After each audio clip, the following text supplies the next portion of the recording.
Seguro, al igual que yo, estaban esperando la clase de Ciencias Sociales para segundo de secundaria, ¿verdad? Yo sé, es que aprender sobre historia es súper interesante. ¿Recuerdan en qué nos quedamos el programa anterior?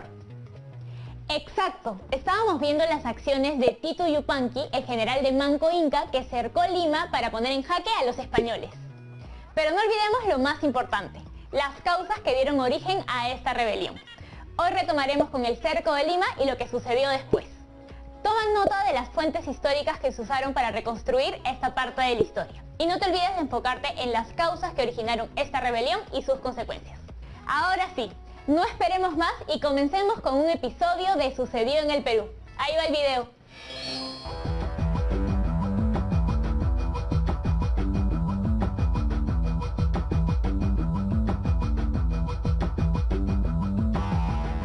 Manco Inca dispuso que su bravo general Titu Yupanqui, también conocido como Kisu Yupanqui, comandase el cerco de la ciudad de Lima. Yupanqui estableció su cuartel general en las faldas del Cerro San Cristóbal y colocó a sus tropas en distintos puntos del valle, todos cercanos al río. De esta manera emprendió el cerco de la entonces pequeña ciudad, mientras él, desde la cima del cerro, lo observaba todo.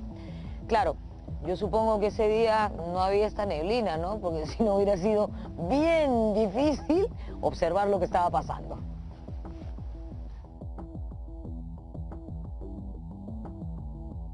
Corría el mes de agosto de 1536 y Lima estaba amenazada por cerca de 25.000 guerreros incas, distribuidos en 3 grandes grupos. Se produjeron varias escaramuzas y los españoles no consiguieron romper el cerco. Pizarro entonces preparó a su ejército para la batalla final. Como en el Cusco, los españoles recibieron el valioso apoyo de miles de indígenas, enemigos de los incas.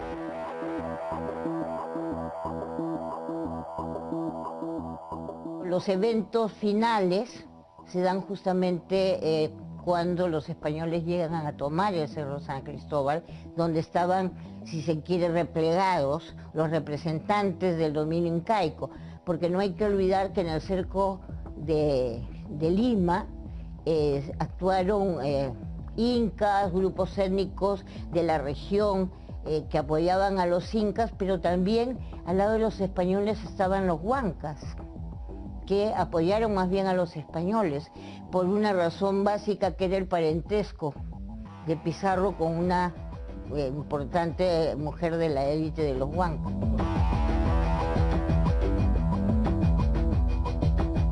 Kisu Yupanqui estaba decidido a exterminar a los extranjeros. "A la mar, barbudos", era el grito de sus guerreros.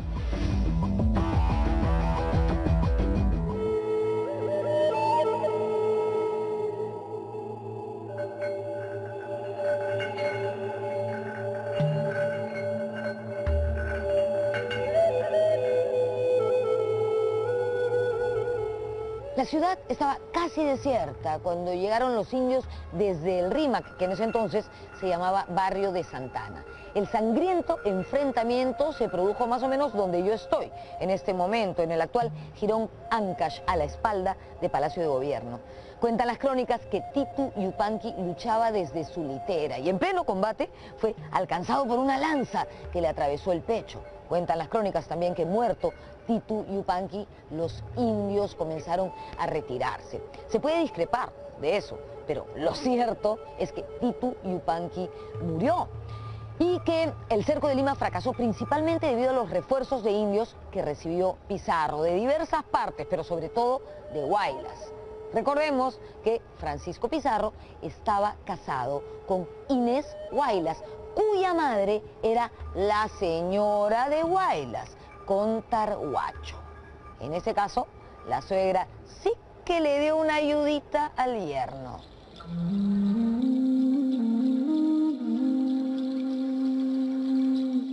Con su jefe muerto, los guerreros incas sobrevivientes emprendieron el retorno a sus comunidades de origen.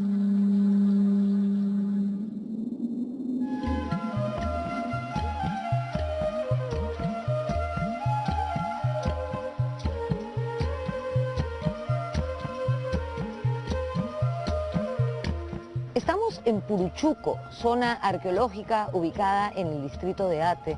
Aquí quedaba un palacio inca ocupado por el curaca de esta zona y su familia. Pero no hemos venido hasta aquí para contarles eso, sino para contarles que en este lugar ocurrió un hallazgo arqueológico importantísimo. Se trata de un cementerio inca donde hay restos de soldados incas que perecieron en el enfrentamiento entre las tropas rebeldes y las huestes españolas.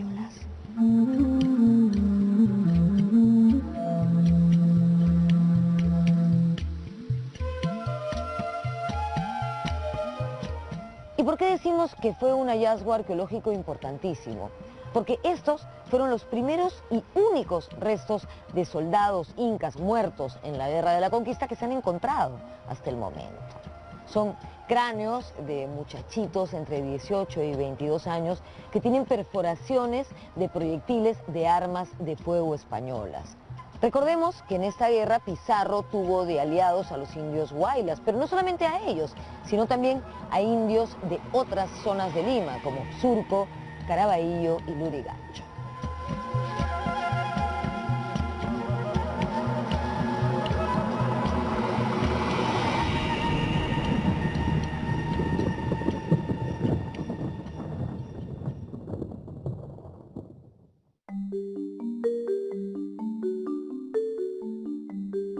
Tras la victoria, Pizarro respiró aliviado, más aún cuando empezaron a llegar al Perú refuerzos de otras partes del continente.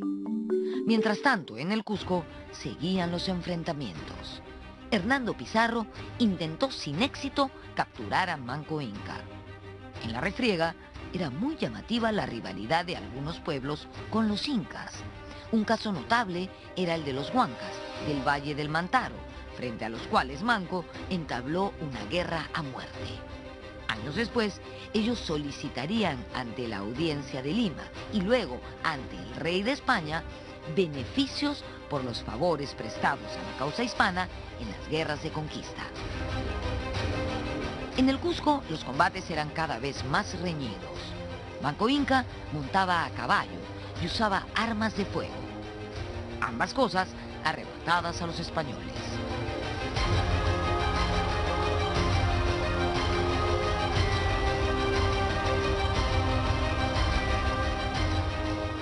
Después de levantar el cerco de la ciudad del Cusco, Manco Inca se retiró a Yucay y posteriormente llegó hasta aquí, a la fortaleza de Ollantaytambo.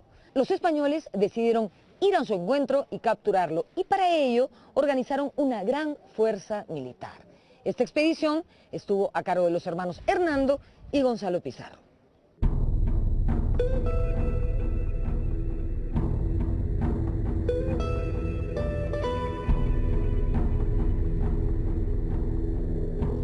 Advertido de la amenaza, Manco Inca pudo organizar la defensa y rechazar a las tropas enemigas desde estas alturas. Cuentan las crónicas que el Inca dirigió a sus hombres montado a caballo, con una lanza en la mano. ¿Se imaginan? Eso quedaría genial en una película, ¿no?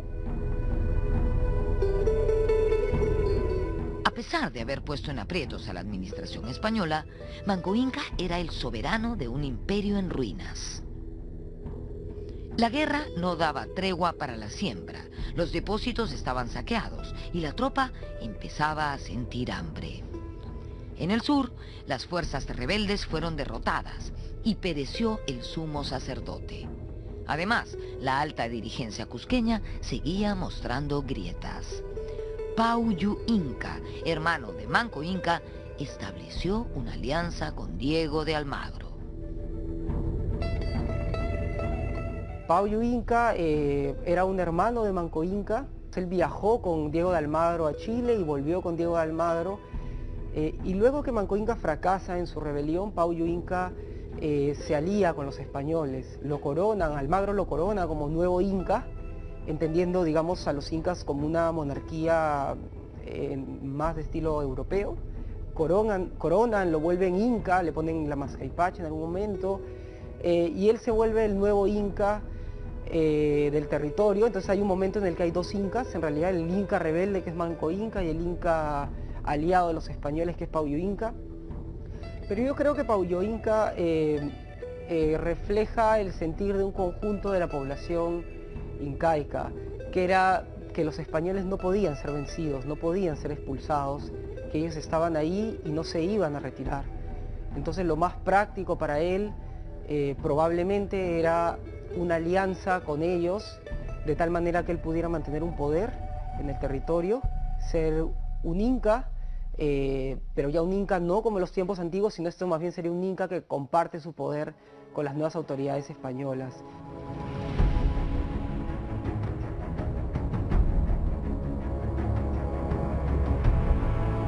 Almagro, que regresaba de su fracasada expedición a Chile, venía dispuesto a enfrentarse a los Pizarro. Su primera acción fue apoderarse del Cusco y tomar prisioneros a Hernando y Gonzalo Pizarro.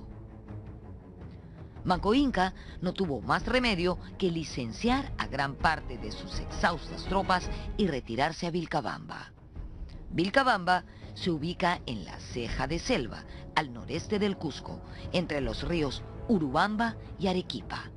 Desde allí, Manco Inca continuó la resistencia.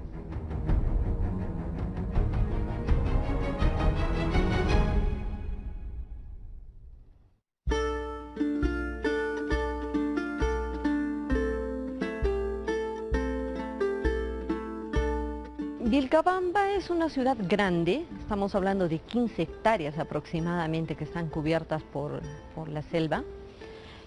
Tiene sectores donde hay una especie de plaza, unas habitaciones grandes conocidas como callancas, también hay otros adoratorios, el sector de Tendipampa, las estructuras dobles, hay canchas, hay viviendas.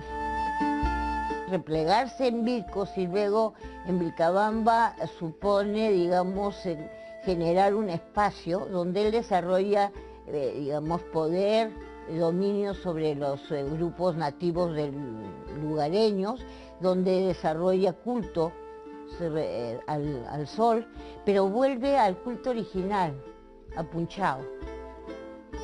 Entonces, eso ritualmente tiene y políticamente tiene una gran importancia, porque justamente es, digamos, recomponer el mundo.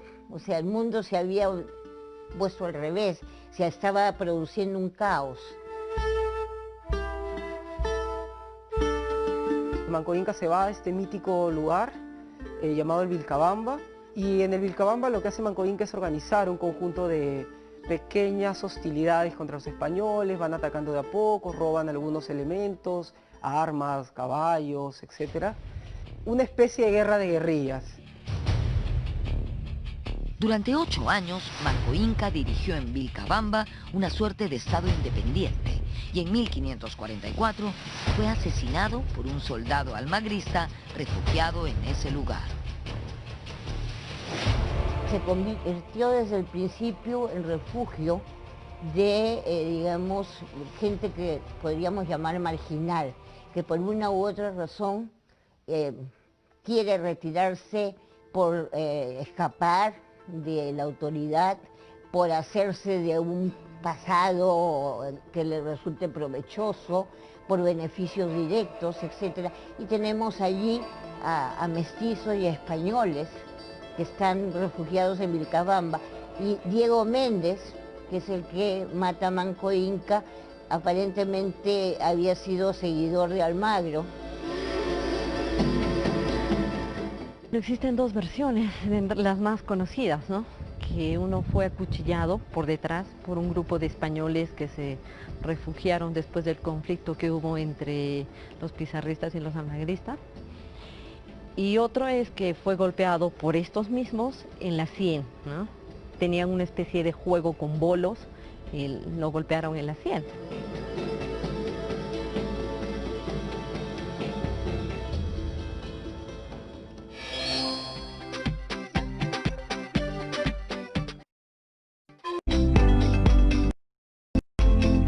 Sucedió en el Perú. Los domingos a las 6 de la tarde, por TV Perú, Primero Mi Salud. Estamos viendo Aprendo en Casa, secundaria.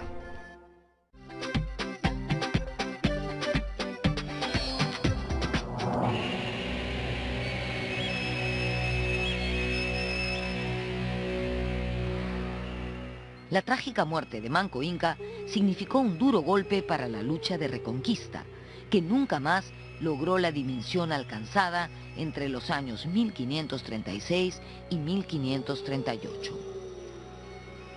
De inmediato asumió el gobierno una regencia, hasta que los hijos del Inca fallecido fuesen mayores de edad. De esta manera, quien se convirtió en el segundo Inca de Vilcabamba fue Sayri Tupac, hijo de Manco Inca. En 1888 decidió subordinarse a la autoridad del rey de España. Viajó a Lima y hasta recibió encomiendas y honores.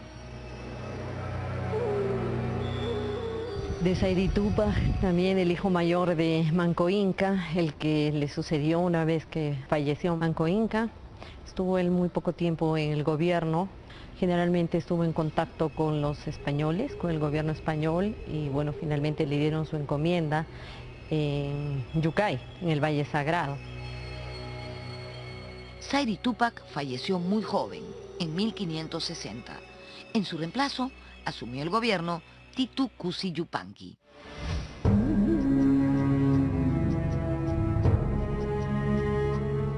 Ese inca mantuvo la beligerancia contra los españoles y sembró el pánico entre los mercaderes. Durante 10 años mantuvo esa postura sin ser derrotado por el virrey Diego López de Zúñiga. Lo importante de Titu Cusi Yupanqui es que fue el autor de un escrito enviado al gobernador del Perú, Lope García de Castro, donde narraba detalles de la rebelión de su padre, Manco Inca, y donde defendía su origen noble. Él escribe esta crónica un par de años antes de morir o poco antes de morir, que es básicamente una historia de cómo Manco Inca vivió la rebelión contra los españoles, y lo que tiene esta crónica es el punto de vista de los incas. El punto de vista, en este caso, de los que perdieron este enfrentamiento y que progresivamente, para los años de Manco Inca, ya hacia la década de 1560, el poder de ellos era cada vez menor y, como comento, las instituciones españolas y la presencia española se consolidaba. Es probable que este esfuerzo de Titu Cusi Yupanqui haya sido resultado de un intento por decirle al rey y a las autoridades del virreinato peruano de que él era un legítimo heredero de la monarquía, o lo que podía entenderse como una dinastía inca, y que por lo tanto había que entablar negociaciones con él y negociar con él el dominio del territorio, ¿no? Si bien el texto de Titu Cusi es muy importante, puesto que muestra el parecer de los incas rebeldes, hay que tomar en consideración que él no escribe de puño y letra, como Guamán Poma de Ayala, sino que se lo dicta a alguien. Es decir, hay una intermediación. En realidad no es prácticamente una crónica, es un relato que acompaña a un petitorio que Lope García de Castro, cuando llegue a España, le va a entregar al propio rey, al Consejo de Indias. Entonces, es importante porque se considera que es el único documento que hasta ahora conocemos elaborado por un inca. Pero también hay que ser claro señalando que está elaborado por un inca, pero con la colaboración de un sacerdote y con la colaboración que escribe de un mestizo. En 1566, Titu Cusi Yupanqui llegó a firmar con el gobernador López García de Castro la paz, o el Tratado de Acobamba, donde se estipulaban algunos acuerdos, como permitir el ingreso de misioneros españoles a Vilcabamba. Titu Cusi fue bautizado cristiano y falleció en 1571, al parecer víctima de envenenamiento. Fue reemplazado en el trono de Vilcabamba por su hermano, el sacerdote Túpac Amaru. Cuando ocurrió esto, ya gobernaba el Perú el virrey Francisco de Toledo, quien tenía como objetivo acabar con las pretensiones de la sobreviviente nobleza inca y destruir el reducto de Vilcabamba. Para ello, organizó una expedición militar con el pretexto de castigar la muerte de sacerdotes católicos a raíz de la enfermedad de Titu Cusi Yupanqui. La defensa rebelde fue débil y Túpac Amaru capturado y degollado. Cuando muere, abandona, se pierde Vitcos, Yuragrumi, y los incas se recluyen en la zona de Espíritu Pampao Vilcabamba. Y es ahí donde Túpac Amaru, siendo un joven, casi un adolescente, se hace cargo de la resistencia. Él estuvo menos de un año, que el virrey Toledo ordena el ingreso a la zona de Vilcabamba, a la ciudad de Vilcabamba, y esta es abandonada, quemada, y escapan los líderes, ¿no? Dentro de ellos Túpac Amaru. Claro que tiempo después es capturado, porque él fugaba con una esposa adolescente que estaba embarazada, entonces no podía ingresar a la selva tan fácilmente. Y bueno, es capturado, traído al Cusco y degollado en la Plaza de Armas, ¿no?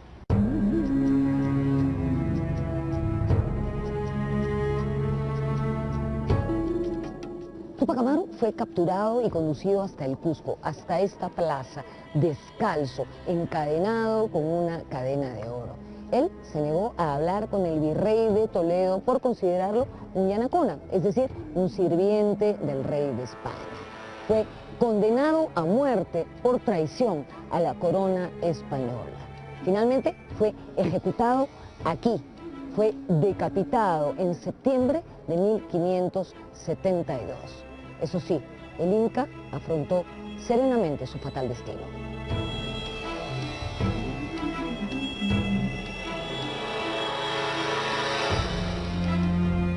A la ejecución de Túpac Amaru le siguieron las persecuciones de los príncipes incas. Martín, hijo de Túpac Amaru de solo 3 años, fue desterrado del Cusco. Solo quedó como única descendiente del Inca una mujer, que fue antepasado de Túpac Amaru II, José Gabriel Condorcanqui, quien también se rebeló y que fue condenado a muerte en esta misma plaza en 1781.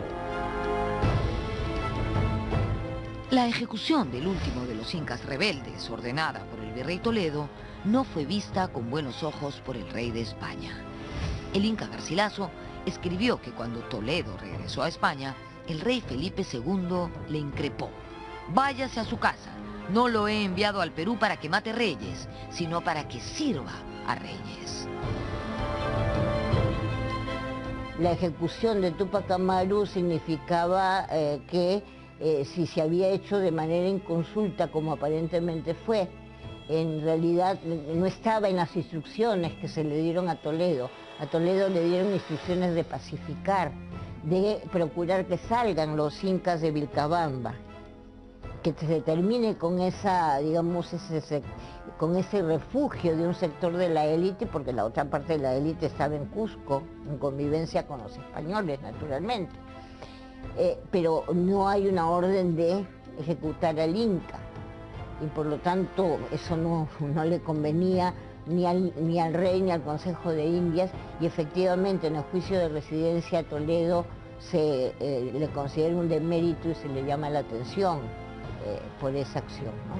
Ahora, fue una ejecución, digamos, que marcó mucho tanto a la población nativa en general, sobre todo la del Cusco, a los restos de la élite que quedaban en el Cusco. Con la muerte de Túpac Amaru, culminó una guerra de resistencia que había durado 36 años. Es una historia de heroica resistencia incaica que debemos conocer para no repetir la equivocada idea de que la conquista española concluyó con la captura y muerte de Atahualpa en Cajamarca.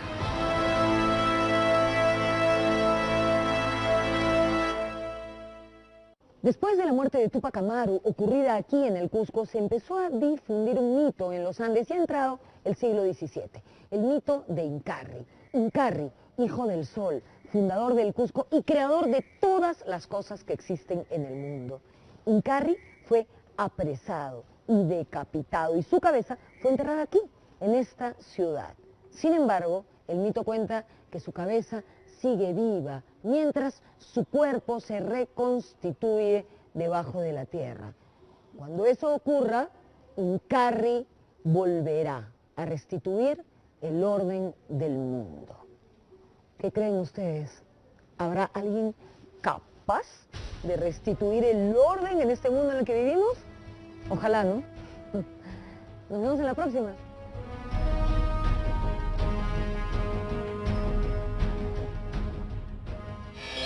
¿Qué te pareció el video? A mí me pareció interesantísimo. ¿Cuántos hechos que no conocía? Se narra rápido, pero en realidad pasaron 36 años de resistencia de estos incas rebeldes. ¿Te das cuenta cómo se relacionan los hechos en la historia, verdad? Casi son como eslabones de una cadena. Y aquí va el reto de hoy. Tendrás que responder la siguiente pregunta usando los argumentos que escuchaste en el video. ¿Cuáles fueron las causas y las consecuencias de la rebelión de los incas de Vilcabamba? No te olvides de poner todo esto en tu portafolio. Nos vemos en la siguiente clase.